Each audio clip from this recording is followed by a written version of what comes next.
Bueno, pues buenas tardes a todas y a todos. La verdad que moitas grazas, Marilar, por pensar en nós para esta xornada, e para mí é unha alegría compartir e por fin desvirtualizar a persoas que admiro muchísimo y que necesitamos hoy en día escuchar, ¿no? Y que sean referentes, ¿no? Yo, la verdad, no me he preparado ninguna presentación al uso, voy a contaros cosas, algunas ideas, muchas historias y detalles que me han enseñado Pastora y Cabrero, que son a mí los que me han enseñado a ser veterinaria de verdad. Los 5 años en la carrera me sirvieron de poco para sacarme el título. Y nada, leeré también algún poema porque acerca de esta conversa y pensando, creo que es algo que queda de pozo, ¿no? En relación a memoria, la terra, ¿no? Bueno, muchos diréis que hace una andaluza aquí en Galicia. Pues llevo ya 4 años, de forma permanente 1 año y medio. Vivo en una aldea de Sabiñao, donde somos más vacas que personas. Y justo hablando ahora con Ana, ¿no? Por reivindicar esa memoria de las aldeas, ¿no? Y de los vecinos, ¿no? Hay un dicho en euskera que dice que, bueno, no lo voy a decir en euskera porque no lo voy a decir bien, pero dice que antes que el familiar lejano está el buen vecino, ¿no? Cómo necesitamos esas redes, ¿no? En la casa labrega donde vivo, lo primero que hizo el hombre al enseñármela, ¿no? Fue decirme en la cocina de leña donde se sentaba cada uno de la gente de aldea, no solo de esa aldea, sino de las casas de alrededor, ¿no? Y fue precioso ese momento, ¿no? De la importancia de ese corazón, ¿no? De ese fuego siempre encendido, ¿no? De esas conversaciones. Vivimos en un sistema en el que nos quieren rotos, individualizados, aislados, y por enlazarlo con un ensayo maravilloso también de un autor galego, Brais Lamela, ¿no? No, ninguén queda, ¿no? En galego, ¿no? El título, ¿no? Bueno, sí, ensayo, novela, ¿no? Para mí tiene una parte de ensayo. Yo soy mucho de romper géneros. Como cuenta en los primeros pueblos de colonización, que lo primero que se hace es romper la cocina. Pasa de ser una cocina donde todo el mundo se puede sentar, no solo la gente, no solo la familia, sino los vecinos, los amigos, conversar, jugar, reír, ¿no? Comer, a romper por completo el espacio y hacer un espacio solo pensado para un cuerpo. Y qué curioso, ¿no? Que es una mujer la que se va a aislar. Entonces ahí ya se rompe la vida, el espacio en común, el diálogo, ¿no? Las fiestas, la conversación, el tramar, el urdir, ¿no? Así que nada, ¿no? Voy a empezar leyendo un poema y os voy a ir tirando del hilo. Fuimos nosotras quienes aprendimos la historia de nuestras madres tocando los anillos de los árboles. Lo que no se quiere contar queda irremediablemente grabado en este espectro. En los libros nunca aparecían sus nombres, tampoco sus quehaceres. Una estrella por cada hijo que nació, por cada hija nada más que un apero, el sudor y la azada. La lumbre se apodera hoy de todo lo que es hermoso. Ya nadie escoge este mundo al cantar. Antes vibrábamos con la voz del fuego. Guardiana soy, heredera de un desierto, os toca, qué remedio, aprender a amar. Este libro, que es muy del sur, porque está dedicado al lugar donde pasé mi infancia y de donde es toda mi familia, que es la Sierra Norte de Sevilla, es también un libro muy galego, porque lo pude terminar de escribir en la red museística de Lugo, en el Museo de Pazo de Tor y en la casa de Uxío Nogueira, en el Caurel, en su mismo escritorio, ¿no? Entonces, para mí es muy importante, ¿no? También leerlo aquí. Decía Uxío Nogueira que hay zonas de memoria no frecuentadas porque la práctica dominante es obvia, ¿no? Yo sí hay algo por lo que siento obsesión y también por lo que al final trabajo es por todo aquello que queda en los márgenes ¿no? Y que queda fuera del diccionario, fuera del centro, ¿no? Fuera de la misma academia, ¿no?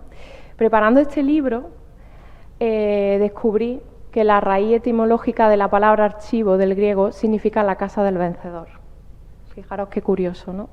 Cuando elegimos qué queremos conservar, a la vez estamos dejando a un lado cosas que no se van a archivar, que no se van a cuidar, ¿no? Que también suelen estar ligadas a la lengua que no es castellana, las lenguas que no son castellán, a los saberes ligados a un territorio, a unas prácticas que están en peligro de extinción. Y aquí lo con mi trabajo, yo soy veterinaria, como bien dice Marilar, tengo obsesión por las cabras, pero porque me crié con un rebaño de cabras y en mi casa se hacía queso, en la misma casa, y todas las noches, no solo con nuestras cabras, sino que venían los cabreros de la sierra, entonces tocaban a la misma puerta del salón que unía con la calle, y a mí me encantaba ver cómo esta gente venía con las cántaras y hablaban conmigo, con mi abuelo, ¿no? Y luego me he tirado pues 10 años trabajando de veterinaria de campo con caprinos de leche, ¿no? Desde hace 4 años hago un trabajo más científico, aunque no me gusta llamarlo así porque también es de campo, aunque no voy tanto como antiguamente, y trabajo con razas autóctonas en peligro de extinción. Os preguntaréis qué tiene que ver esto con la memoria. Tiene que ver muchísimo. Trabajo con razas autóctonas que están en peligro de extinción porque hemos puesto en el centro la producción, la eficiencia y el dinero.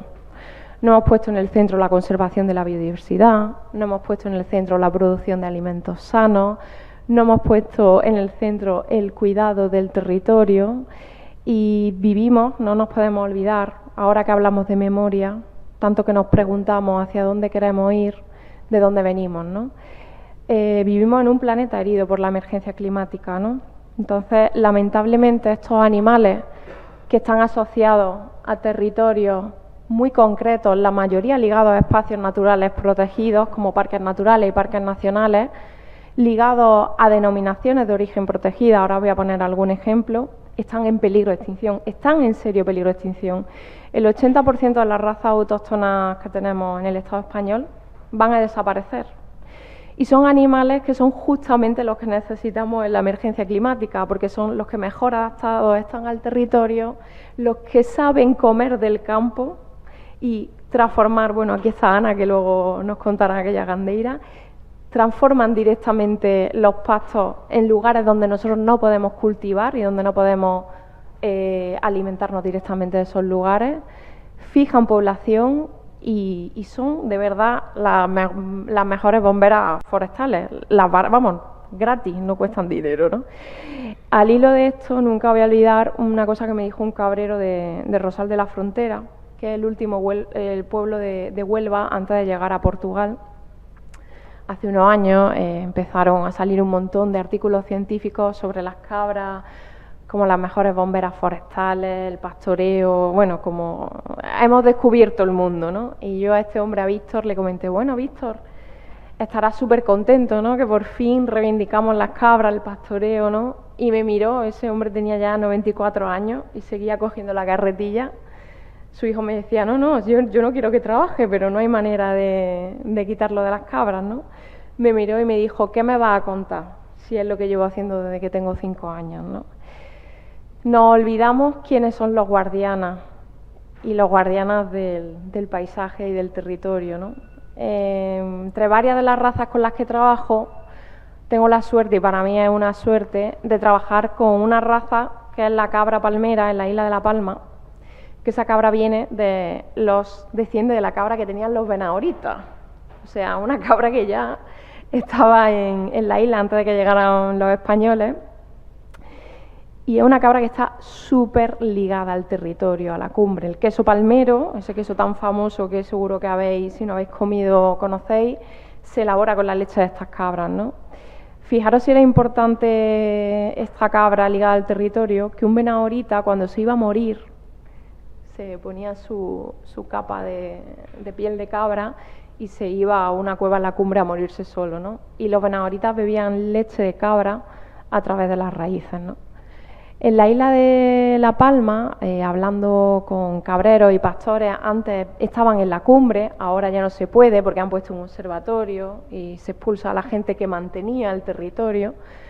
Qué curioso que a raíz de quitar los cabreros y las cabras y las pastoras, 4 especies autóctonas de plantas que estaban en la cumbre han desaparecido y ahora se están gastando el dinero en hacer parcelitas cuando teníamos a esas pastoras y esos pastores que sabían mantener un equilibrio, ¿no? Todo esto para que veáis que todo forma parte de un ciclo, ¿no? Pues allí hablando con ellos conocí a un hombre que se llama Custodio, que le viene el nombre que ni pintado, que él es criador de oveja palmera. Quedan menos de 200 ovejas palmeras. Tenemos un problema muy grande con esa raza, pero no voy a entrar ahí porque si no voy a dedicar la charla a ella y tampoco es el plan, ¿no?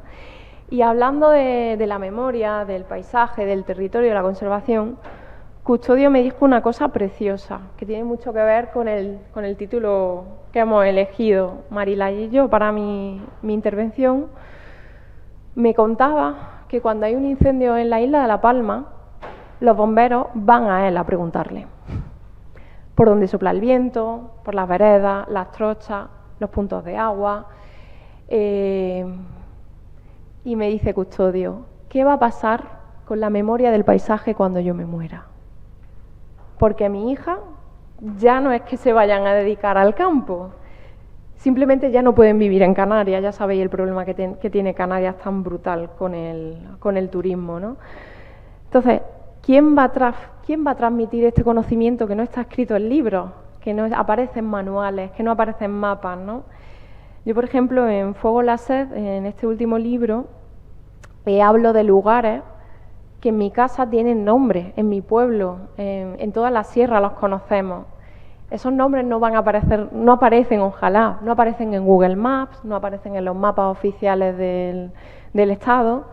Por ejemplo, uno de mis sitios favoritos se llama Umbría Severino.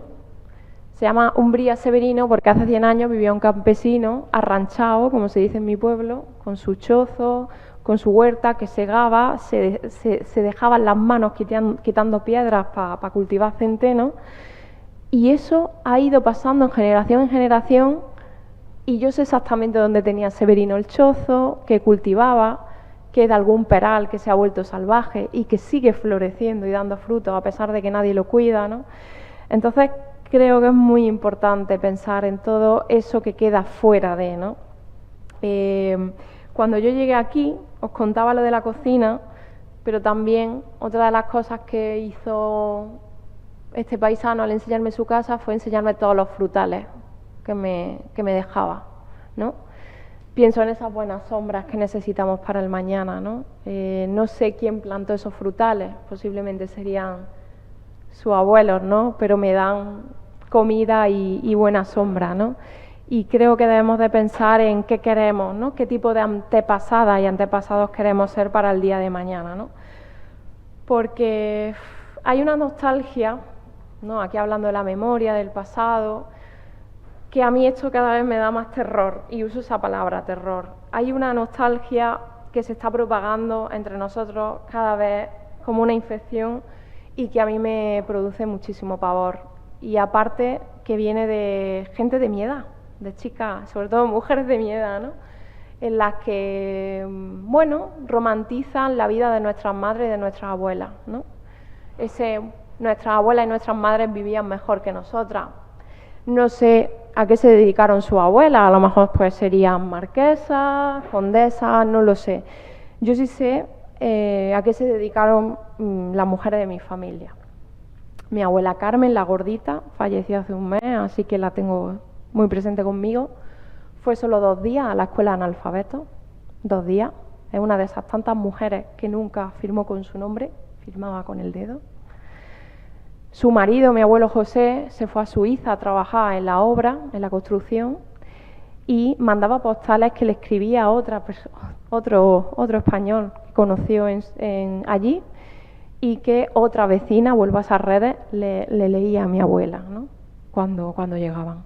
Mi madre, que nació en el 60, es una mujer joven. Con 12 años la quitaron del colegio para coger aceitunas, siendo una niña. y iba todos los días caminando con una mula 1 hora y media a un olivar de montaña en la Sierra Norte de Sevilla, ¿no? Entonces, a mí me da mucho miedo estas romantizaciones, porque yo siempre digo que yo soy la primera escritora de mi familia, pero que si mi madre o si mi abuela hubieran tenido la mitad de privilegios y oportunidades que hubiera tenido yo, a lo mejor mi abuela ya no, pero mi madre podría estar aquí hablando en mi lugar. Ellas podrían haber sido las primeras escritoras de mi familia, ¿no? Cuando caemos en esta romantización de que todo lo pasado fue mejor, creo que en el caso de este país estamos romantizando una dictadura, estamos romantizando una violencia y estamos romantizando un silencio, ¿no? Generaciones pasadas no podían hablar de esto porque se jugaban el sustento, tenían que seguir adelante con su familia. Bueno, yo no voy a hablar de esto, pero creo que es mi generación a la que nos toca hablar de esto abiertamente, ¿no? Y preguntarnos, ¿no?, qué historias y relatos son los que nos han contado y con los que hemos crecido, ¿no? El peligro de la única historia, ¿no? Es muy peligrosa, ¿no? Claro, en La casa del vencedor hay un verso que dice que uso en Fuego la sed. Yo en Fuego la sed quise romper la jerarquía de una sola narradora y toda la parte central del libro son los animales y el mismo territorio en el que hablan, ¿no? Entonces, los animales dicen cosas como: en la casa del vencedor siempre va a haber una lucerna, siempre va a haber la luz, ¿no? Es el vencedor el que cuenta, el que escribe, el que tiene también la cultura, ¿no? No nos olvidemos que cultura, la primera acepción del diccionario es cultivo de la tierra. Nosotros también tenemos cultura en las aldeas. Y ojo, no usemos cultura rural, porque ellos nunca usan cultura urbana. Usemos cultura en mayúsculas, porque es cultura en mayúsculas, ¿no? Pero también hay otro verso que dicen los animales, dicen que ellos no quieren caminar sobre las cabezas de otros, ¿no? Bueno, aquí está Alfredo, hablará muchísimo mejor que yo de eso, ¿no? Entonces, creo que es muy importante reflexionar sobre esas memorias que han quedado fuera, ¿no? Y cómo cambia la historia dependiendo de dónde miramos, de dónde reflexionamos, de dónde estudiamos, ¿no? Quiero terminar, porque creo que ya me va tocando, ¿no?, con algo que me ha pasado, ¿no? Yo escribí, bien ha dicho Marilar, mi primer libro es Cuaderno de campo, y usé ese título porque, claro, yo soy una persona que ha estudiado una carrera de ciencia, y usé ese cuaderno de campo que, bueno, se suele usar como una libreta de trabajo de laboratorio, pero también de las personas que hacen pues ese trabajo de campo, desde científicos, ¿no?, ornitólogos, biólogos. Y hay un poema que lo tendría que cambiar. Os lo voy a leer primero y ahora os cuento el porqué. Su voz, bueno, es una parte de un poema largo, ¿no? Su voz llena de ternura, su voz cuna, nido, madriguera, una forma de aferrarse. No engañéis, la anatomía del canto la ejerce más el macho que la hembra. Yo soy muy pajarera, a mí me gustan muchísimo los pájaros y cuando yo escribí este poema eran los años en los que se pensaban que solo los pájaros machos cantaban. Hace 4 años llegaron científicas feministas y se hicieron simplemente una pregunta: ¿por qué no cantan? ¿Por qué solo cantan los pájaros machos, no? Y a través de esta pregunta descubrieron que es que no es que no canten, es que simplemente no las hemos estudiado, ¿no? Y los pájaros hembras sí cantan y tienen sus canciones y tienen sus ritmos de canto y es un mundo maravilloso, pero no lo hemos estudiado. Entonces, con esta reflexión quería invitaros a cuántas zonas quedan en Lumbría, porque simplemente, pues, desde dónde lo miramos, ¿no?, desde dónde contamos, ¿no?, cuáles son esas historias que quizás debemos de volver a hacer, ¿no? Creo que somos nosotras, ¿no?, las que tenemos que hacer las preguntas, cuestionarlo todo, ¿no? Bueno, ¿y esto por qué lo he estudiado así, no? O esto ha valido hasta ahora, ¿no? Yo, por ejemplo, que soy veterinaria, ¿no?, pues obviamente nosotros ya no tenemos, por llevarlo a lo productivo, nosotros ya no tenemos que comer carne todos los días, ¿no? Pues deberíamos de trabajar pues, por tener otro sistema alimentario, ¿no? Y por fomentar otros tipos de producciones, ¿no? Entonces, bueno, quería terminar con esto, ¿no? Con la importancia de la memoria y con la importancia de salvaguardar todos los saberes y conocimientos que tenemos en nuestra aldea, porque están ligadas al territorio. Que no nos engañen, nosotros somos el territorio y el futuro está en la aldea, en la tierra, y no hay memoria, por supuesto, no hay futuro, no hay mañana sin memoria colectiva. Gracias.